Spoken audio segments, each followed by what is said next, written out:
नमस्कार साथियों, आदाब अर्ज़ है, सत श्री अकाल। आप सभी स्वस्थ होंगे, कुशल मंगल होंगे, ऐसी मैं आशा करती हूँ। साथियों, आपने सुना है ना, जाको राखे साइयाँ मार सके ना कोई, और बाल न बांका कर सके सो जग बैरी होए। और आपने बहुत सारी कथाएं भी सुनी होंगी इस संदर्भ में, और व्यवहारिक रूप से देखा भी होगा कि जिसकी रक्षा मालिक करता है उसे कभी भी कोई परेशान या दुखी नहीं कर सकता, कोई हानि नहीं पहुंचा सकता जब ऊपर वाले की मेहर होगी।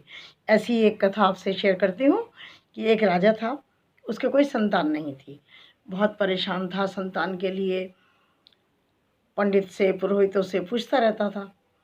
तो एक बार जो उसके मंत्री थे उन्होंने राजा को क्या सलाह दी कि किसी तांत्रिक से आप बात करें, वो अवश्य आपको संतान की प्राप्ति करा देगा।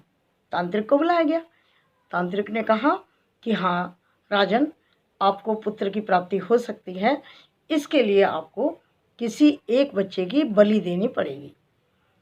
अब राजा पहले तो सोच में पड़ा, फिर उसने अपने राज्य में ढिंढोरा पिटवा दिया कि जो भी अपने बच्चे को बलि के लिए राजा को देगा तो राजा उसको बहुत सारा धन देगा। अब सबको बच्चे प्यारे होते हैं, तो एक परिवार ऐसा था वहाँ उस राज्य में जिसके कई बच्चे थे और वो बहुत ही गरीब था। तो माता पिता ने सोचा कि जो उनका एक बच्चा था वो हर समय साधु संतों की संगत में रहता था, पूजा पाठ करता था, ईश्वर का ध्यान करता था। तो माता पिता ने सोचा कि ये तो हमारे लिए वैसे भी नकारा है, बेकार है, किसी काम का नहीं है हमारे, हर समय ये अपनी धुन में लगा रहता है, तो हम इसको दे देते हैं तो राजा खुश होकर के हमें बहुत इनाम देगा। उन्होंने उस बच्चे को राजा को दे दिया। अब राजा के पास चला गया बच्चा। तांत्रिकों ने बलि देने की पूरी व्यवस्था कर ली, लेकिन आप जानते हैं कि मृत्युदंड देना हो या किसी भी प्रकार से जब आदमी का अंतिम समय होता है तो उसकी अंतिम इच्छा पूछी जाती है। तो राजा ने और तांत्रिक ने उस बच्चे से उसकी आखिरी इच्छा पूछी। बच्चे ने कहा कि मुझे थोड़ा रेत मंगवा दीजिए। राजा ने फौरन रेत की व्यवस्था कर दी।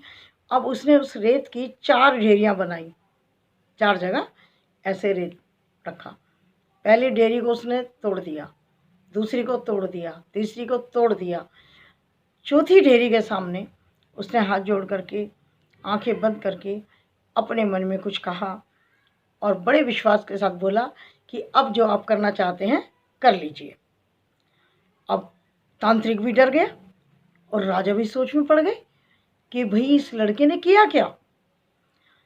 तो राजा ने और तांत्रिक ने दोनों ने पूछा कि बेटा पहले ये बताओ कि आपने ये जो कार्य किया ये क्या था, क्या किया। उसने कहा महाराज, मैंने ये 4 ढेरियाँ बनाई थी। सबसे पहली ढेरी मेरे माता पिता की थी, मैं उनकी संतान हूँ, मेरी रक्षा करना उनका कार्य था, लेकिन उन्होंने अपने कार्य से विमुख होकर मुझे चंद रुपयों की खातिर बेच दिया, समझ लो, मेरी रक्षा नहीं की। तो वो बेकार है, जब रक्षा ही नहीं की तो उनको मैंने तोड़ दिया, छोड़ दिया। और जो दूसरी ढेरी थी वो ढेरी थी मेरे सगे संबंधियों की। उन सगे संबंधियों को मेरे माता पिता को सही राय देनी चाहिए थी, उन्हें रोकना चाहिए था ये गलत काम करने के लिए, लेकिन उन्होंने नहीं रखा। दूसरी ढेरी मेरी सगे संबंधियों की थी, वो भी मैंने समाप्त की। तीसरी ढेरी राजन आपकी थी। राजा का कार्य अपनी प्रजा की रक्षा करना होता है, लेकिन आपने रक्षा करने की बजाय मेरी बलि देना स्वीकार किया, मेरी जान लेनी चाहिए, इसलिए मैंने आपकी ढेरी भी समाप्त की। अब ये चौथी ढेरी उस मालिक की है, उस परमात्मा की है जिसने मुझे इस दुनिया में भेजा है, परमपिता परमेश्वर की है। अब अंतिम सहारा उसका है और मैंने अपने आप को उनको सौंप दिया है। मैं अब ईश्वर के अधीन हूँ, आप जो करना चाहें वो कर सकते हैं। बहुत डर गया तांत्रिक, और राजा का एकदम दिमाग बदल गया। उसने सोचा, अरे मैं इस बच्चे को मार रहा हूँ, क्या गारंटी है कि इसको मारने के बाद, इसकी बलि देने के बाद मुझे पुत्र की प्राप्ति होगी, और यदि मुझे संतान ना हुई तो इस बच्चे की भी जान चली जाएगी। तो राजा ने अपना विचार बदल दिया और उसके दिमाग में क्या बात आई कि क्यों ना मैं इस बच्चे को अपना लूँ, क्यों ना मैं इस समझदार बच्चे को गोद ले लूँ और अपना उत्तराधिकारी बना लूँ। इतना अच्छा, इतनी अच्छी सोच वाला बच्चा कहाँ मिलेगा। तो राजा ने वो सब बलि की चीज़ें छोड़ करके उस पुत्र को गोद ले लिया और उसको अपना उत्तराधिकारी घोषित कर दिया।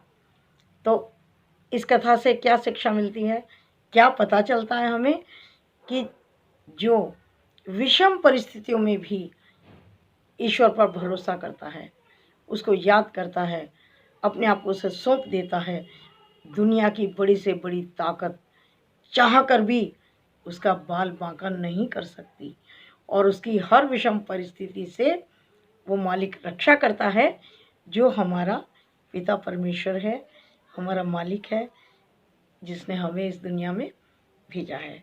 तो आशा करती हूँ कि आपको ये कहानी अच्छी लगी होगी और ये शिक्षा ज़रूर मिली होगी, जैसा मैंने भी पक्का निश्चय किया कि हाँ, ईश्वर ही परम शक्ति है और उस पर भरोसा कभी भी कमज़ोर नहीं पड़ने देना चाहिए।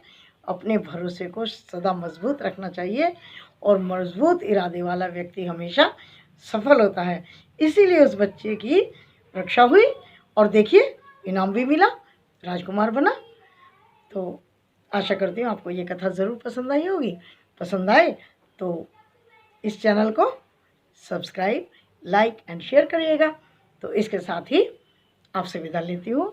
नमस्कार, आदाब, सत श्री अकाल। फिर मिलते हैं, जल्दी ही मिलते हैं एक और नए विचार के साथ। तब तक के लिए नमस्कार।